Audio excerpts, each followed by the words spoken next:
반갑습니다. 산골의 아침 두 번째입니다. 오늘은 고린도전서 3장 9절에 우리는 하나님의 동력자들이요 너희는 하나님의 밭이요 하나님의 집이니라, 이 부분을 가지고 어제 수요일 저녁에 말씀하고 좀 연결해서 말씀을 드리겠습니다.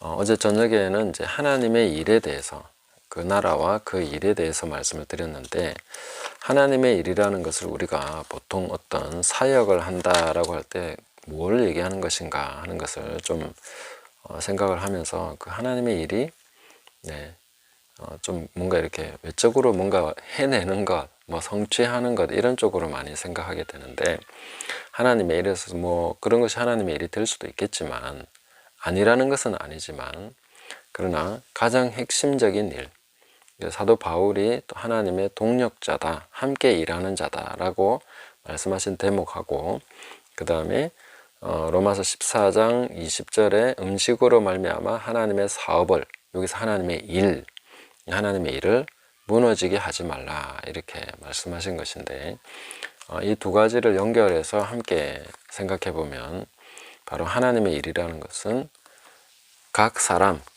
믿는 자들의 속에서 그 사람을 양육하시는 하나님의 은혜의 그 일을 얘기하는 것입니다. 하나님 은혜로 우리를 지금 양육하고 계시죠. 계속 키우고 계신다는 것입니다. 거기에 대해서 그게 바로 하나님의 일이다. 이걸 분명하게 개념을 잡으시면 좋겠습니다. 그래서 오늘 고린도전서 3장 이 본문에서도 보면은 무엇이라고 얘기하고 있느냐 하면은 이렇게 말씀하셨죠. 6절에 보시면 나는 심었고 아볼로는 물을 주었으되 오직 하나님께서 자라나게 하셨으니 그런즉 심는 이나 물 주는 이는 아무것도 아니로되 오직 자라게 하시는 이는 하나님뿐이니라. 그러니까 하나님의 일이라는 거예요. 하나님의 일에 동력하는 사람은 어떤 사람입니까?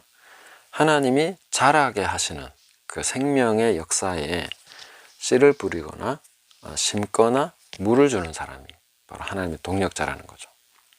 반대로 하나님의 일을 회방하는 사람은 뭡니까?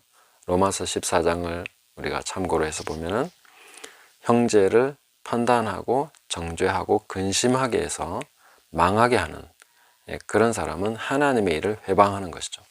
그러니까 하나님께서 그 사람을 계속 양육을 해가고 계신데, 거기에 대해서 하나님과 함께 같이 동력을 해 나가는 것이 우리가 항상 생각해야 되는 부분이라는 거죠. 자칫하면 내가 마음에 안 들어하고 어떤 누구를 판단하고 정죄함으로써 하나님의 일을 회방하는 사람이 될 수 있다. 이 부분을 항상 염두에 두시고 주의를 해야 되겠다 하는 것입니다. 그래서 하나님의 일에 대해서 잘못 이해해버리면 우리는 외적으로 뭐 선교하고 뭐 이렇게 전도하고 뭔가 사역을 해내고 어떤 비전을 성취하고 그러는 과정 속에서 어떤 일이 일어납니까? 옆에 있는 사람 너무 못하니까 이해도 잘 못하고 헌신도 약하고 마음에 안 들어. 그걸 이제 마음에 안 들어 하면서 판단하고 정죄하고 막 마음 상하게 하고 근심하게 만들고, 그건 바로 내가 어떤 비전을 향해서 나가면서 하나님의 일을 오히려 무너뜨리고 있는 거죠. 하나님의 일은 그 사람 속에 있는 건데, 각 사람의 속에서 하나님이 그 사람을 양육하시는 것이 하나님의 일이고 자라게 하시는 하나님이신데, 그것을 내가 방해하고 있으면 안 된다는 거죠. 하나님의 일이 바로 그거라는 것입니다. 그래서 오늘날 우리가 가장 마음을 기울여서 해야 되는 부분도 그 사람을 양육하시는 하나님을 생각하면서 어떻게 하면 그것이 더 북돋아지고 물을 줘서 잘 자라게 할 것인가, 이런 부분에 내가 자라게 할 수는 없습니다. 그 자라게 하시는 하나님의 역사를 함께 하면서 물 주고 심고 하는 그런 거 할 수 있는 거죠. 그래서 하나님이 이 일을 하신다는 것을 확실하게 깨닫고 하나님의 동력자가 되는 저와 여러분 되시기를 예수님의 이름으로 축복합니다. 감사합니다.